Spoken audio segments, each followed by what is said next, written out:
un gusto compartir con ustedes esta tarde de Acción Popular. Estamos hoy martes a 2 de diciembre del año 2014. Es un gusto y un placer, una alegría conversar con ustedes en esta tarde. Le doy las gracias a la gente de Puerto Plata, de Sosúa, de Luperón, de Los Hidalgos, que me han llamado, que me llamaron esta mañana por el programa, los temas que traté esta mañana, y a las personas de Gaspar Hernández, que me llamaron también esta mañana. Muy pronto a la gente de Gaspar Hernández le complaceré con una visita para participar en sus peñas de Acción Popular en el Parque de Gaspar Hernández. Muy pronto estaré por allá para participar en las peñas de Acción Popular en el Parque de Gaspar Hernández. Muchas gracias.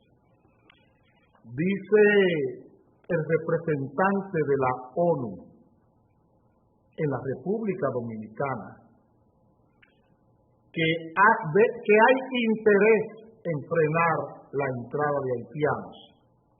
Pero lo importante de toda esta declaración, del interés que tienen empresarios dominicanos y haitianos, dice el representante de la ONU en el periódico El Nacional de hoy, de esta tarde. Dice que son empresarios dominicanos y haitianos quienes tienen interés en frenar una firme determinación, dice el representante de la ONU, una firme determinación en frenar la entrada de haitianos a República Dominicana. Deja hacer un ratito, Isaac, para que ellos puedan leer el subtítulo pequeño, que ahí donde está la clave de esta conversación en este primer tema del programa de esta tarde. Que son empresarios dominicanos y haitianos quienes tienen la firme determinación de manejar el tema de la llegada de haitianos a la República Dominicana. Isaac, tú puedes hacer lo que tú vas a hacer, y no hay problema, me lo voy a dejar solo un rato. Señores, ustedes entienden por qué mantenemos las posiciones políticas que permanentemente le trazamos aquí.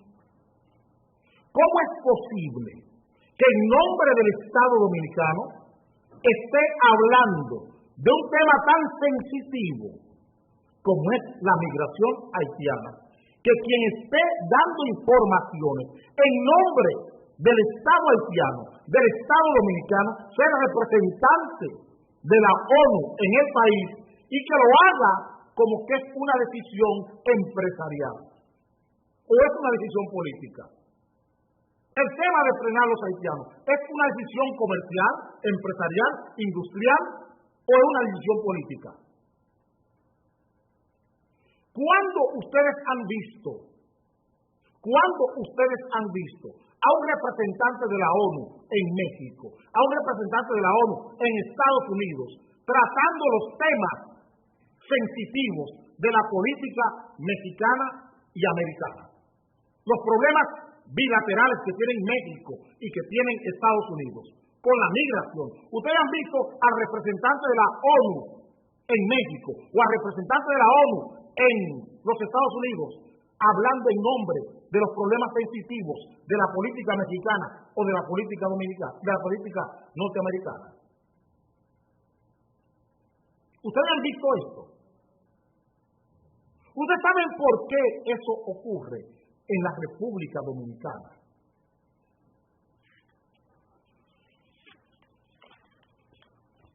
Nosotros tenemos aquí el periódico Hoy de esta mañana. En la primera plana del periódico Hoy de esta mañana se hablaba de que hay una inversión en la República, o sea, bilateral, tanto para transfronteriza, tanto para Haití como para República Dominicana, de $100 millones en proyectos. Ahí está, es la declaración hoy de los representantes de la Unión Europea y de la ONU. con relación al cónclave que se celebra y que clausurará esta tarde en la Cancillería Dominicana. Ustedes saben por qué los empresarios dominicanos y los empresarios haitianos abran comillas y cierrenlas al mismo tiempo. Ustedes saben por qué estos empresarios han logrado pactar esta agenda detrás de estos fondos. Porque estos fondos no son en préstamos, son donaciones. Son donaciones. Y los empresarios dominicanos se han buscado contrapartes en Haití, que no son empresarios originales haitianos, no son los empresarios naturales de Haití, sino empresarios que se han enganchado a empresarios a la carrera. Ellos están buscando fondos norteamericanos, fondos europeos, que vienen como donación, fondos de cooperación, que no son préstamos, sino fondos de cooperación. De Europa nos llegan cerca de 400 millones de euros al año en donaciones para proyectos binacionales. En el Congreso de los Estados Unidos reposan miles de millones de dólares para proyectos binacionales entre Haití y República Dominicana. Fondos que se pierden porque no aparecen los proyectos, no aparecen los fondos, las inversiones,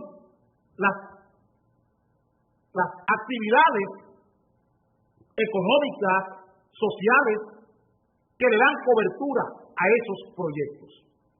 El grupo Bikini, el grupo Punta Cana Macao, la pandilla de Santiago, el grupo de Santiago, incluyendo a Fernando Capellán, que ya tiene en Juana Méndez el uso de esos fondos en zona franca, aliado con los Clinton, lo tiene Fernando Capellán, y en principio con el Banco Popular Dominicano, que fue que sirvió de contrapartida para recibir ese dinero. Esos fondos es lo que tiene vuelto locos a los empresarios dominicanos. Y por eso están hablando de la frontera, y de proyectos en la frontera, y proyectos en la frontera. ¿Saben por qué? Porque son los fondos más corruptos de la ONU, y son los fondos más corruptos de la Unión Europea. Estamos hablando con claridad. Ese dinero que viene en fondos de cooperación son los fondos más corrompidos de la Unión Europea. El historial de cooperación de la Unión Europea es corrupción pura y dura. La Unión Europea, los fondos de cooperación de la Unión Europea, donde quiera lleven a corrupción.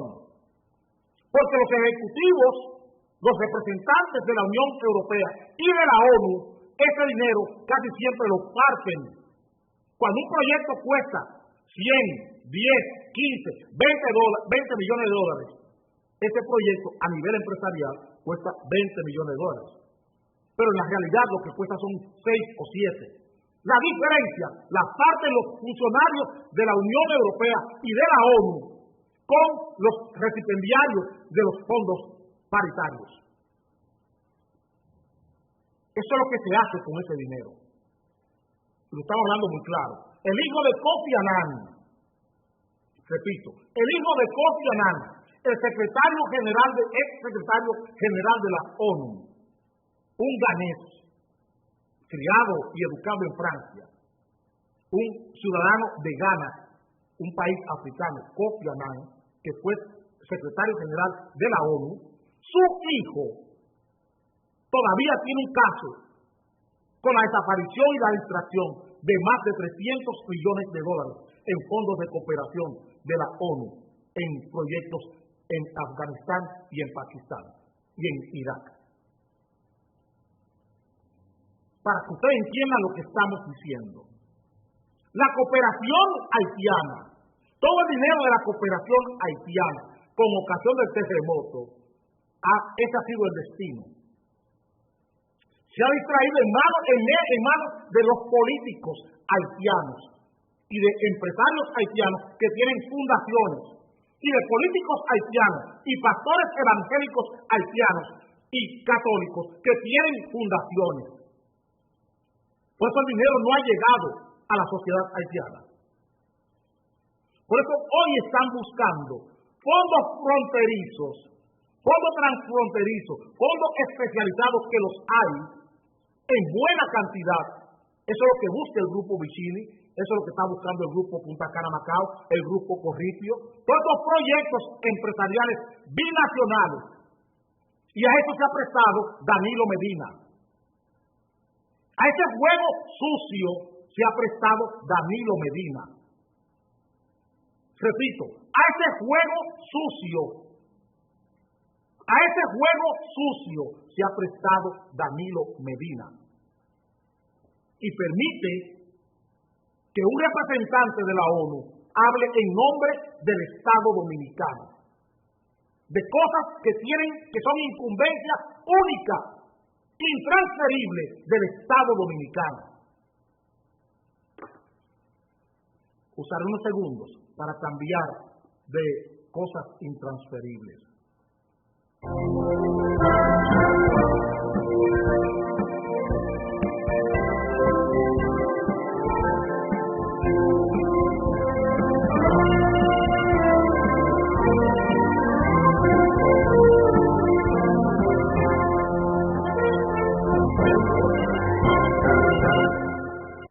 El periódico Hoy de Hoy trae en su primera plana este titular: 1.300 millones gastará el gobierno en canastas navideñas. 1.300 millones gastará el gobierno en canastas navideñas.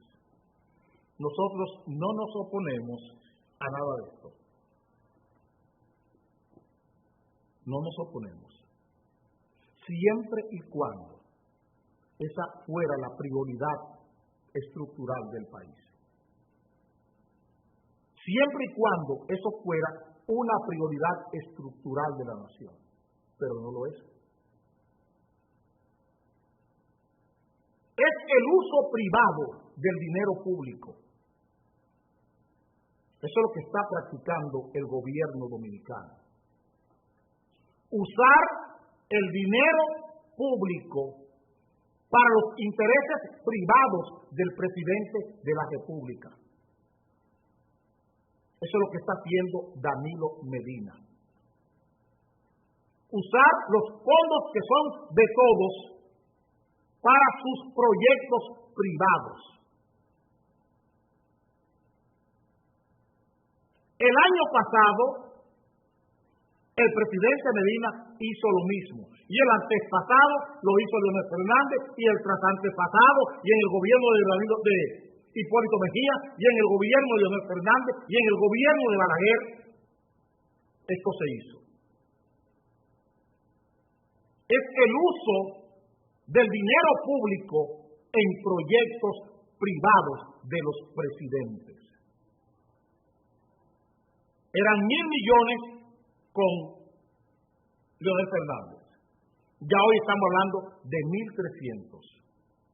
El año pasado fueron 900 millones. Ya estamos hablando este año de 1.300 millones. ¿Qué estamos haciendo para evitar que el año 2015, en diciembre, no tengamos que buscar 2.000 millones de pesos para canastas navideñas? ¿Dónde están las metas políticas de esto? ¿Cuáles son las metas comunes, las metas colectivas que tenemos todos nosotros ahí? Porque es dinero de nosotros. ¿Cuál es el plan que tiene el gobierno para que el año que viene no haya tantos dominicanos menesterosos? Es tiempo de parar. El presidente hablaba mucho de enseñar a pescar y no dar pescado. Parece que le ha gustado ni dar nylon, ni dar cordeles, ni dar anzuelos, ni dar carnada, sino que la carnada sea él. Él quiere que la carnada sea él y que a él se lo coman los pobres, electoralmente hablando. ¿Qué está pasando con el país? ¿Cuál es la suerte de esos 900,000, este millón de ciudadanos que recibirán canasta? ¿Qué pasará con ellos el 23, el 24 de enero del año 2015? ¿Cuál es la suerte de esa gente? ¿Cuál es la suerte de ellos el 27, 24 de febrero del año 2015? No cuentan como dominicanos. ¿Qué pasará con ellos el 28, 29 de mayo del año 2015? ¿Quién irá en su auxilio? ¿Cuáles son las metas de esos dominicanos que recibirán las canastas, los cubos, como usted les quiera llamar, las fundas? ¿Cuál será su situación? ¿Qué cobertura tiene el Estado dominicano para la vida de esos ciudadanos que ahora le vamos a dar canastas y cajas? A esto le vamos a dar, a estos 900,000 le daremos canastas y cajas, o fundas y cajas y canastas. ¿Qué le daremos en enero? ¿Qué le daremos en el mes de febrero? ¿En qué lugar del corazón del presidente están esos ciudadanos en el mes de enero? Cuando ya no sea Navidad. ¿Cuál será la vida de ellos? ¿Qué les espera a estos ciudadanos en febrero, en marzo, en abril, en mayo? ¿Qué será de ellos? ¿Cuáles son las prioridades en cuanto a remitir la pobreza dominicana? En cuanto a remitir la mendicidad del dominicano. ¿Cuáles son las metas? ¿Cuáles son los planes? Porque un Estado que no es capaz de honrar sus deudas, como este caso de los productores de papa y de cebolla. Los productores de papa y de cebolla, a quienes se le deben 26 millones de pesos después que se le quitó su cosecha. Y no hay forma de pagarle en 9 meses. No hay forma de pagarle 9 meses después 26 millones de pesos. Ese Estado no puede estar regalando 1.300. 1.300. Un Estado que mantiene así el hospital de Bonao y en esas mismas condiciones el hospital del Ceibo, el hospital de Atomayor, el hospital de Higüey, el hospital de Puerto Plata, que están en esas condiciones, el hospital de Neiva. Un Estado que mantiene los hospitales en esas condiciones debe responderle al país en enero, a la gente que le va a dar la canasta, ¿dónde encontrará salud? ¿Dónde encontrará salud? Esa gente que estamos gastando 1.300 millones de pesos, que deberían ir a fomentar empleos, deberían ir a producir empleos de calidad, a hacer inversiones estructurales para que la gente pueda acceder a formas de crear empleos. Coger y gastar 1.300 millones de pesos para que un presidente haga sus planes personales, privados, sin que nadie repare, sin que nadie pregunte, más que todo el mundo aplaudir la glorificación personal de un presidente con el dinero público. Es usar el dinero público en actividades privadas del gobierno. Porque ¿con qué criterios de selección se darán esas ayudas? ¿Dónde está el muestreo? ¿Dónde está el inventario? ¿Dónde está el empadronamiento de los sujetos de estas canastas? Un empadronamiento que no esté precedido por la ideología política. Es de eso que estamos hablando. Es el dinero de todos nosotros, que lo está usando un presidente para sus fines privados. Esa es la realidad. Sin ningún control. ¿Dónde está el control fiscal de estos gastos? Estamos viendo a un señor del plan social de la presidencia haciendo campaña para síndico con los fondos públicos, haciendo campaña para ser alcalde, haciendo operativos médicos para ser alcalde con los fondos públicos. Con los fondos públicos. Lo estamos viendo, usando el plan social de la propia presidencia de la República, una presidencia que se tira arriba 40 y tantos mil millones de pesos para hacer campaña política. Y su encargado del plan social, haciendo campaña para ser alcalde de Santiago con los fondos públicos, haciendo operativos médicos, operativos odontológicos con los fondos públicos, haciendo uso del dinero público para fines privados. Porque coger 30.000 millones de pesos cada año para producir 2.500 millones de pesos mensuales en nominillas, fuera de 225.000 botellas que se tienen en un estado, ponerle este broche de 1.300 millones de pesos en canasta, es decir que soy un insaciable. Repito, cojo el plan social de la presidencia para que donde quiera que yo voy en una visita sorpresa, los camiones vayan a repartir comida en mi visita sorpresa. Para eso es el plan social de la presidencia. Uso 30.000 millones de pesos de presupuesto cada año para nominillas.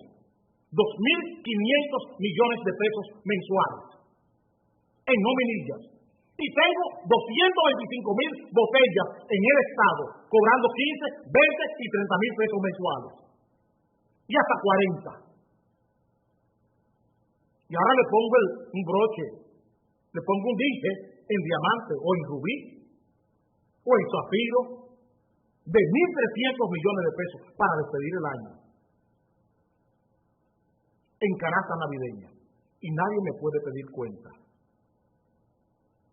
Nadie me puede pedir cuenta. Me gasto 30.000 en las nóminas públicas. Uso 46.000 en mi presidencia. Y ahora cojo 1.300 para canasta navideña. ¿Qué les parece? Así cualquiera tiene popularidad. No de 90, no de 80, sino de 180%. Usaré unos segundos para cambiar de popularidad.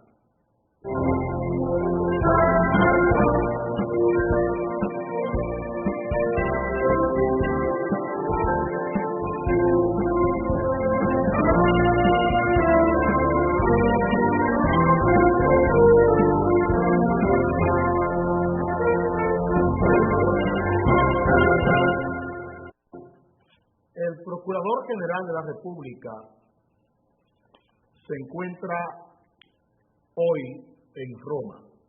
Ayer estuvo en Varsovia, la capital de Polonia. Nosotros queremos preguntarle que si ustedes han visto un senador polaco, algún senador polaco, o algún funcionario polaco arguir que el Procurador General de la República está en campaña política buscando informaciones penales, participando en el trabajo penal del Estado polaco. Que si ustedes vieron al Congreso polaco, en el Congreso polaco, o alguna declaración de algún funcionario del Congreso polaco pronunciándose en contra del doctor Francisco Domínguez Brito, porque está investigando, está participando en el proceso que se sigue al padre Gil y al nuncio Usilowski. Que si ustedes vieron a alguien decir en Polonia que el procurador estaba allá porque estaba haciendo campaña política. Eso es lo que quiero preguntarle. Que si ustedes vieron la solemnidad de un Estado en recibir a un procurador de un país pequeño, que pocos polacos conocen. Que si ustedes vieron la solemnidad del Procurador General de este país al recibir a su homólogo dominicano, el trato, el respeto. Que si ustedes vieron eso, la apertura de este Estado para un procurador de un país poco conocido en Polonia, abriendo sus puertas, acogiendo la investigación de dos de sus nacionales y no cualquier nacional, un nuncio del Vaticano y un sacerdote católico. No era un limpiabotas que estaba persiguiendo el Procurador General de la República Dominicana en Polonia. Era un sacerdote y un ex nuncio, un obispo polaco. No olviden que de ese estado nació Karol Wojtyła, el Papa Juan Pablo II. Para que ustedes entiendan el respeto que se tiene por la Iglesia Católica en Polonia. Que si ustedes vieron la acogida, el respeto, la solemnidad con que el doctor Francisco Domínguez Brito fue recibido en ese estado.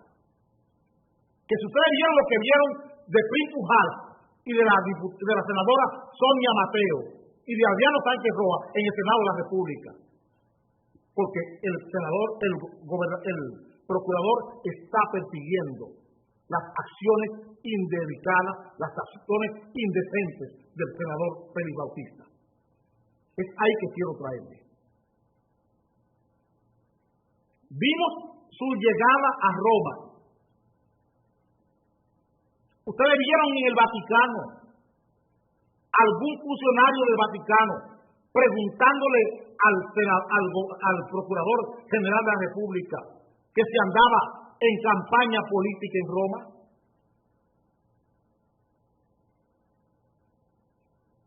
¿Vieron eso? ¿Vieron algún funcionario de la curia vaticana preguntarle, cuestionar las actividades políticas del procurador? O lo que se vio fue también la misma predisposición y la misma solemnidad para recibir a una persona que está participando en un proceso de investigación penal.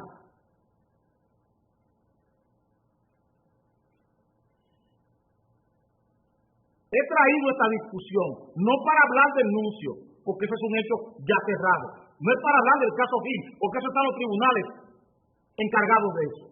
Y no hay por qué llevarlo y traerlo. Y es función de un tribunal tratar estos temas. Estoy tratando el tema político.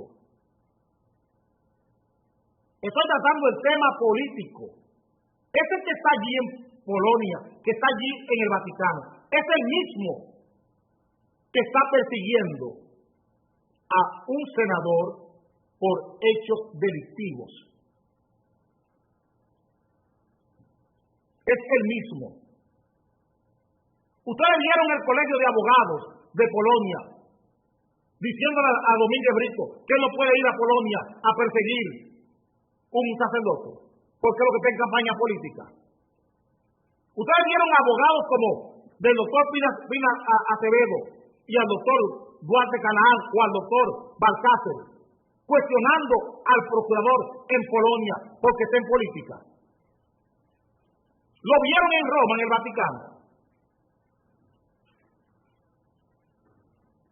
Esa es la diferencia. Esa es la diferencia.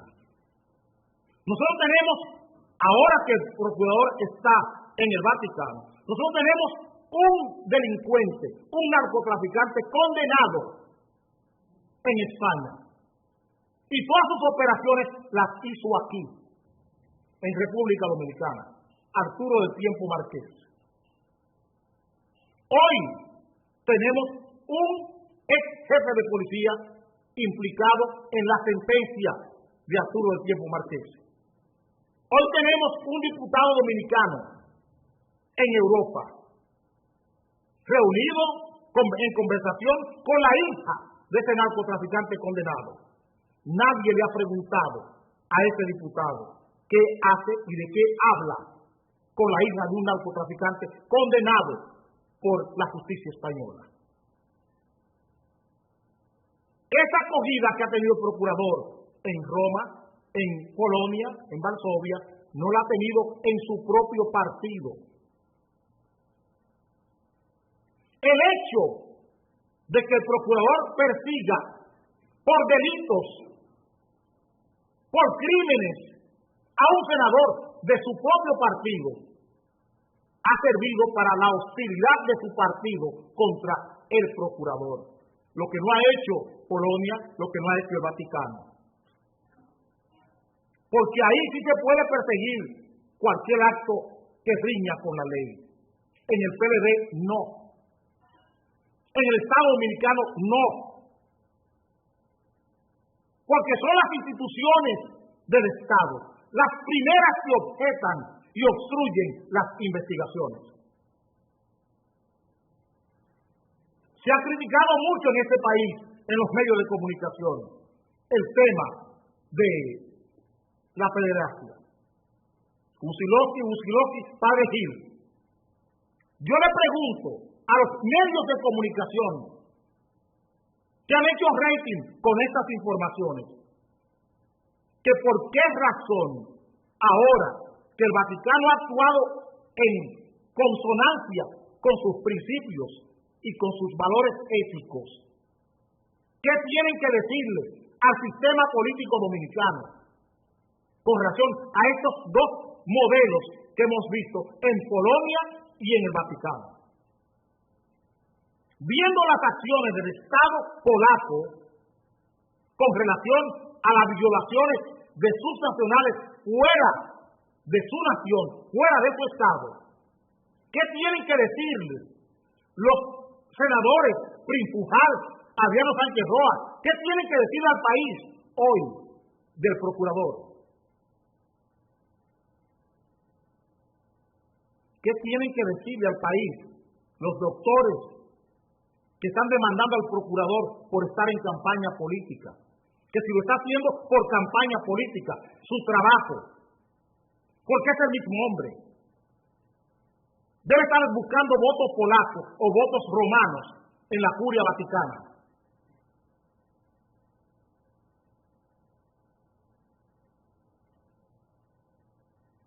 Es este el nivel de contumelia, de complicidad de un Estado con la violencia, criminalidad y delincuencia organizada, lo que nos impide poner freno a esta ola violenta, a esta ola delincuencial, a esta ola criminal que estamos viviendo.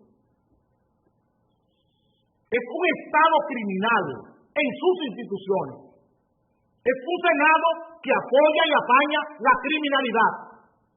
Es una Cámara de Diputados que apoya y protege la criminalidad, la violencia, la delincuencia y la violencia organizada.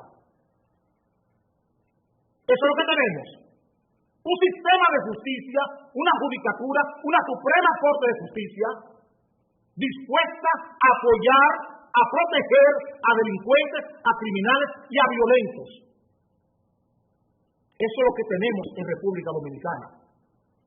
Eso es lo que no hay en Polonia ni hay en el Vaticano. Son instituciones que están dispuestas a participar, a abrir sus puertas para combatir, para perseguir cualquier delito, no importa dónde se cometa. Por eso Vinicito Castillo Semán puede salir y nadie le pide cuenta. Nadie le pregunta qué hace, balbuceando el tema al surco del tiempo en Europa. Nadie le pregunta. Nadie le pregunta a este país por qué un ex jefe de policía está implicado en un expediente de narcotráfico en España con condenas firmes y nadie pregunta por qué. Nadie le pregunta siquiera al Ministerio de Relaciones Exteriores, ni al Ministerio de Interior y Policía, ni al jefe de la policía, ni al jefe de la Dirección Nacional de Control de Drogas, que qué pasa con eso. Nadie sabe nada. Todo el mundo en silencio cómplice con esa realidad. Con esa realidad que estamos viviendo. Todo el mundo en silencio cómplice. Y así dicen que Félix Bautista sale airoso de todas las acciones en la Suprema Corte de Justicia. Claro está, tiene que salir airoso. Porque ahí están sus compañeros de partido, que no respetan la nación, lo que respetan es una corporación política que se llama Partido de la Liberación Dominicana, un antro político que se llama Partido de la Liberación Dominicana, un cabaret político que se llama Partido de la Liberación Dominicana. Eso es lo que tenemos hoy. Un cabaret político dirigiendo la nación. Usaré unos segundos para cambiar de cambumbo.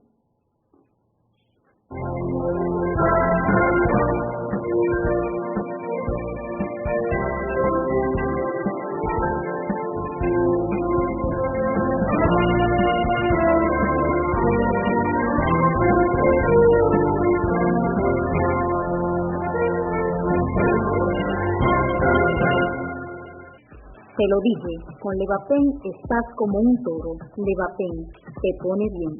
Busca tu alegría en la farmacia. Levapen, siempre bien.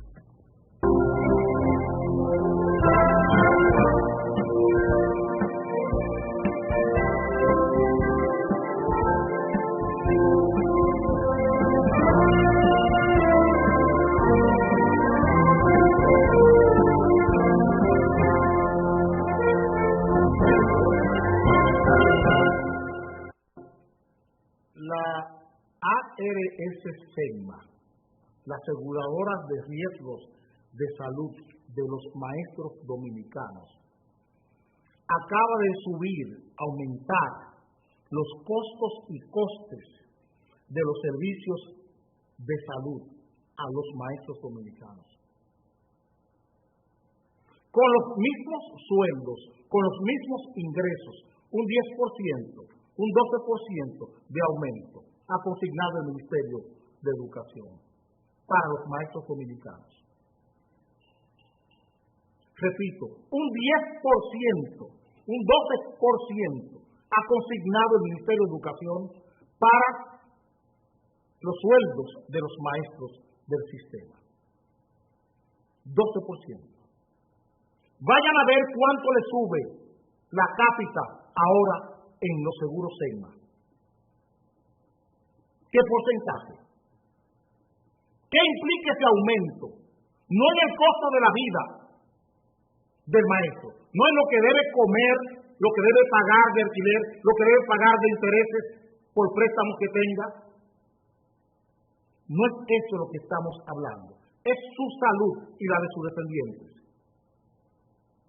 Sus descendientes. La gente que depende de los maestros dominicanos hoy tiene un problema. Tiene un problema en primera persona, el maestro, el afiliado. Pero sus descendientes y sus dependientes, padres, madres de los maestros, tienen problemas hoy. Porque enfermarse un descendiente o un dependiente de un maestro implica un mayor gasto directo para ese maestro. Estamos hablando de un aumento de un 12%. Ayer conversaba con ustedes de las virtudes intelectuales y de las virtudes para actuar, como lo clasificaban los griegos, las virtudes éticas. De eso hablaba ayer en la mañana, de las virtudes éticas y de las virtudes intelectuales de un político. De eso hablaba ayer en la mañana y vuelvo a traer el tema hoy con el pacto educativo. Porque todo esto tiene que ver con el pacto educativo y la cacareada revolución educativa que a ustedes están metiendo en anuncios cada 5, cada 10 segundos en este país. Todo esto que les estoy conversando tiene que ver con la falacia, con el fraude de opinión pública que se ha montado aquí, desde los medios de comunicación, de la gran revolución educativa. No, aquí no hay revolución educativa.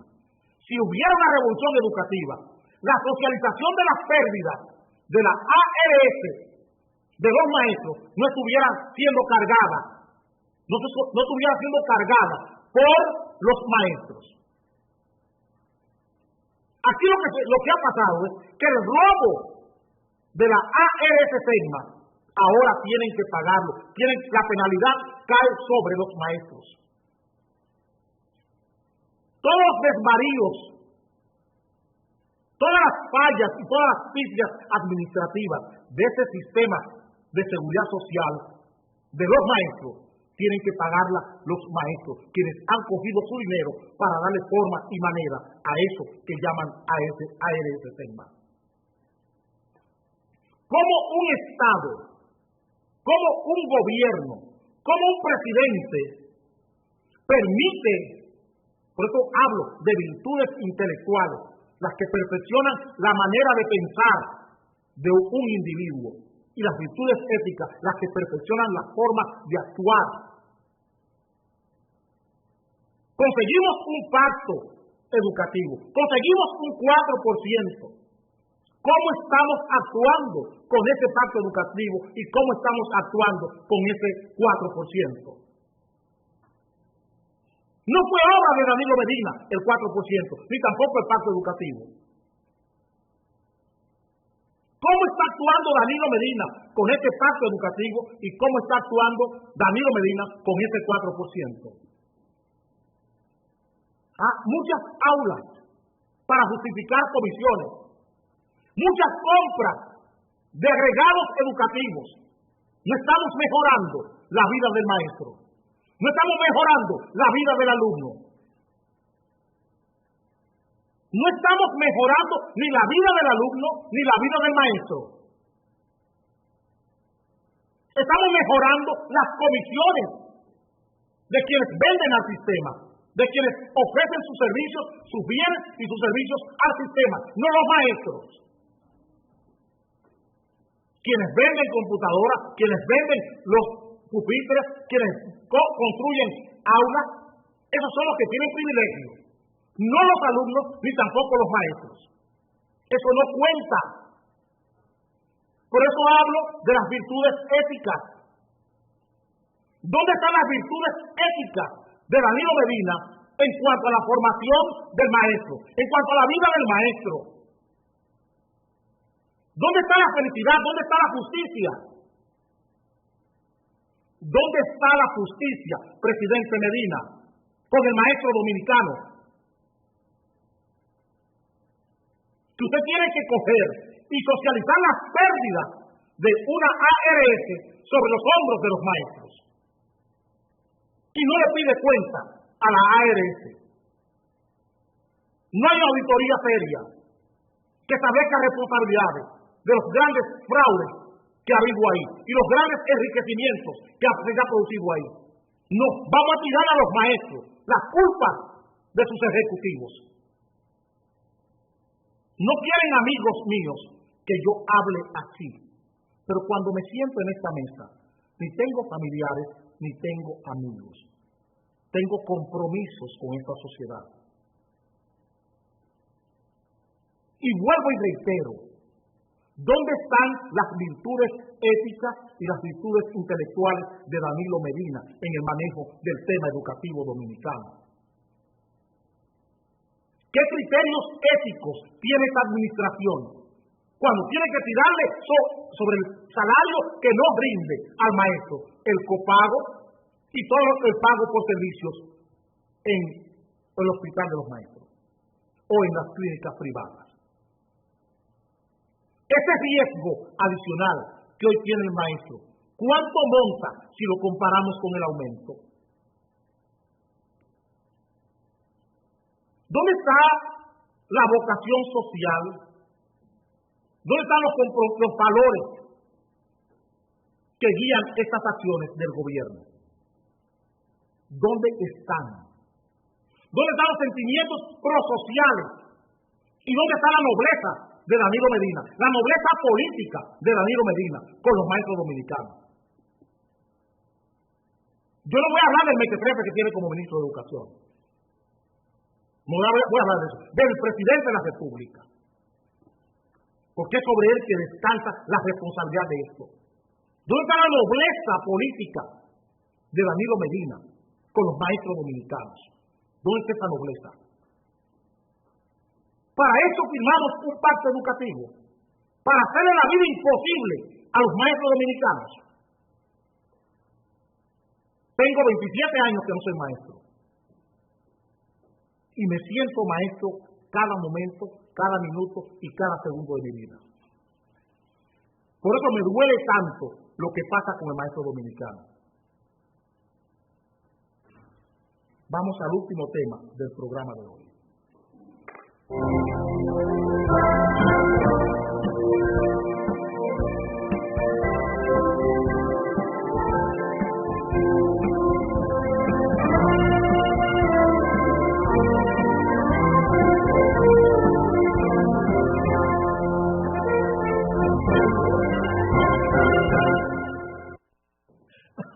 Julio, ¿está bonito? Julio me está piropeando el arbolito.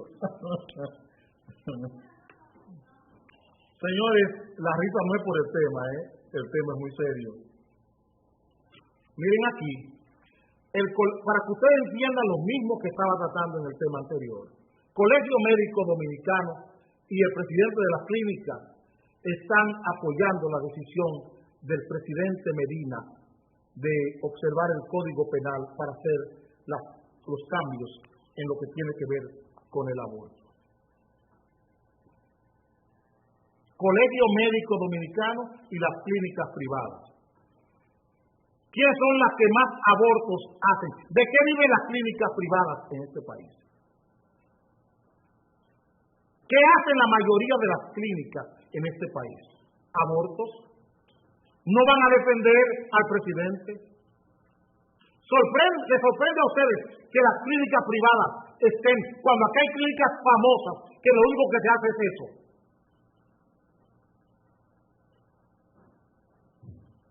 ¿Les sorprende a ustedes ver a las clínicas y al colegio médico en esto? No, no deben sorprenderse. Vuelvo y les digo que hay dos virtudes que los griegos consagraban: las virtudes intelectuales y las virtudes éticas. Esta gente está propugnando por el aborto, por derechos sexuales y reproductivos. Pero esta mañana lo traté y lo seguiré tratando por la importancia que tiene el tema. Y le doy, en cada momento, le doy una visión distinta. Ahora lo voy a tratar no desde la política, como lo hice esta mañana, ni desde la ética. Lo voy a tratar desde la sociología política. Voy a tratar el tema. Los derechos sexuales y reproductivos no son materiales, son posibilidades. Y esas posibilidades tienen que tener un límite social. un límite social y una guía social. ¿Ustedes saben quién establece esa guía social? En los derechos sexuales y reproductivos y cualquier derecho que tenga el ser humano, en la justicia. La justicia la procura el hombre en comunidad, en sociedad. En la sociología la procura la justicia el hombre porque solo no la puede alcanzar esa justicia. Y más que la justicia, más que un código penal que consagre o no consagre el aborto, no existe nada. Porque la justicia es la que guía las acciones del ser humano. Es la justicia. Las mejorías sociales, quien las garantiza es la justicia. Y nos vamos a la justicia real. Más que lo que aplica un código. La justicia no la da un código. La justicia en el aborto no la da un código. La da la nobleza humana. Es la nobleza lo que tenemos que buscar con la justicia. Y yo le pregunto, con un aborto, ¿qué nobleza social alcanzamos? Con un aborto, ¿qué nobleza personal alcanzamos? ¿Dónde está la nobleza personal para el paciente en un aborto? ¿Dónde está la nobleza médica del médico en un aborto? ¿Dónde está? Que me diga el médico, ese señor Mena, ese doctor Mena, o el doctor Pedro Sin, que me diga él mirándose en un espejo, ¿dónde está la nobleza de un médico cuando practica un aborto? Cuando tiene que cobrar por un aborto, ¿dónde está la nobleza de eso? Cuando una mujer tiene que pagar para que le maten un niño en su vientre, ¿dónde está la nobleza de eso? Porque eso es lo que busca la justicia. Más que el código penal, la justicia tiene que tener un rol social. Un rol social. ¿Dónde está el rol social, la nobleza social que tiene un médico cuando practica un aborto? ¿Dónde está eso? ¿Dónde está la nobleza del paciente cuando paga para que le sirven, para que le asesinen a su niño en la barriga? ¿Dónde está la nobleza de eso? Porque eso es lo que guía la justicia. La justicia lo que alcanza es la nobleza, la felicidad. Más que un código penal, la discusión es sociológica. Porque lo que debe guiar el código penal que permite el aborto, que le da libertad al aborto, tanto la libertad como el derecho, los derechos sexuales y reproductivos y la libertad sexual, no tienen ningún valor si no están guiados por la justicia. ¿Y dónde está la nobleza que consagra la justicia? Cuando un médico recibe 300, 400, 500, 1,000 pesos por practicar un aborto. Doctor Mena, dígame eso. Doctor Pedro Sin, dígame eso. Doctora Lilian Fonder, dígame cuánto, dónde está la nobleza de un médico cuando recibe 1,000 pesos por un aborto en una clínica. Más que un código, es la justicia. Más que la aplicación de un código que concede libertades para abortar y concede derechos para abortar, hablemos de justicia, que es la nobleza. ¿Dónde está la nobleza suya, doctora Lilian Fonder, cuando usted recibe 2,000 pesos por un aborto? ¿Dónde está su nobleza? ¿Dónde está la nobleza de la mujer que le da a usted 2,000 pesos para que le asesine un niño en su vientre? Que ustedes llaman a eso interrupción del embarazo. Así le llaman ustedes, interrupción, porque sienten asco de decir que es un asesinato. Nos veremos mañana a las 7 de la mañana y les dejo con Julio Guerrero y Enfoque Municipal.